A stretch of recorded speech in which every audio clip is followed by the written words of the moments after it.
The poem is written by Edwin Markham. He said, "There is a destiny that makes us all brothers and sisters. No one goes his way alone. All that we send into the lives of others will come back into our own."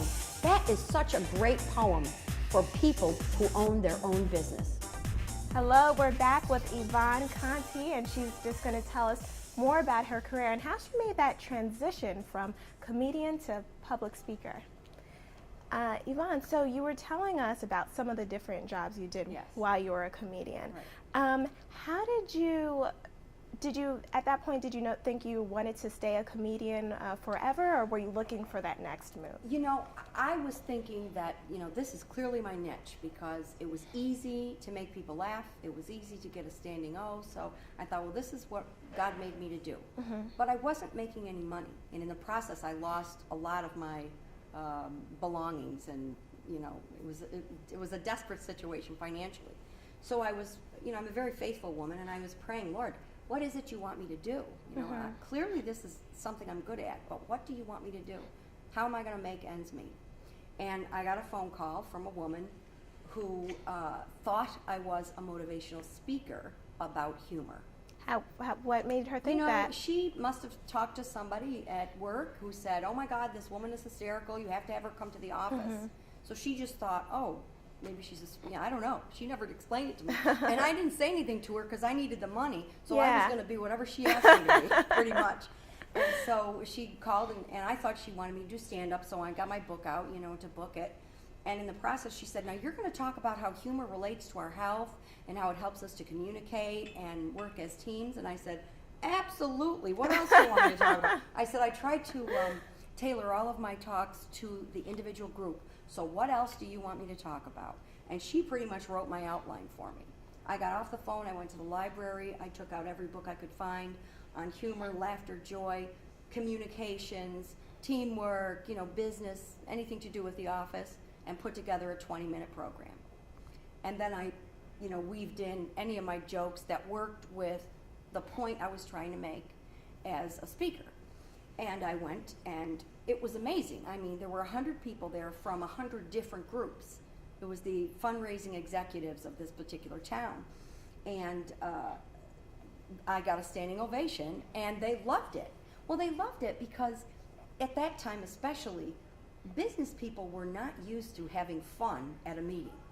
Meetings were boring, meetings were, long and drawn out, and there was nothing funny about them. So for them to have a good time while they learned something was different and new. This is 22 years ago. And so, it was a hit immediately. And the very next day I got a call from a guy in Ohio because his daughter was at this meeting, and she called him that night, and he booked me for 5 sessions. So, I mean, the business just grew immediately. It was amazing. And I never went back to stand-up. Wow, so it wasn't hard for you then to make that transition? Well, it wasn't, because if you think about my background really is in corporate America. I spent most of my adult life going to meetings that were boring. So I knew, hey, here's an idea. I can make people laugh, and I know about business. Let me take what I think business needs, make it into a keynote address, and see if this works. And it did, and it does, and it continues to. So, wow, it's worked for me. Now, aside from being a public speaker, you're also an author. Yes. What made you want to write? Well, okay, here's another thing. When I began my career as a speaker, I knew nothing about it. I didn't know what to charge. I didn't know how long to speak. I didn't really know anything about it, about the industry itself. So what I did was I got on the phone, and I went on the internet, and I got a list of 20 different speakers that seemed to be doing well. And I called them all and said, "I'm booking an event here in Syracuse, and I need a press kit from each of these speakers." So I got their press kits and figured out what I need to do to put a press kit together and to be a speaker. Found out what they charge, that sort of thing. Yeah. Well, then I also found that they all have books. So actually, Bank America, I was working for them in Chicago, and the lady said, "Do we need to put a table up for your books?" And I thought, oh, crap, I don't have a book. So I said, "Not this time," and I hung up the phone and started writing my book. And the first book I wrote was Serious Laughter, and it was on the bestseller list here in Syracuse and in Chicago. It was actually on the bestseller list in Chicago as well. because I had a lot of clients there. But yeah, pretty much everything I've done in this business is because I realized people need it. And I think that's a pretty good business plan. Find out what people need and then provide it. And you were mentioning even in your speeches that if you do it because you love it and because you want to help people, Yeah. that you'll be even more successful in your business. Well, I think this is true with any business, but it's extremely true as a motivational speaker.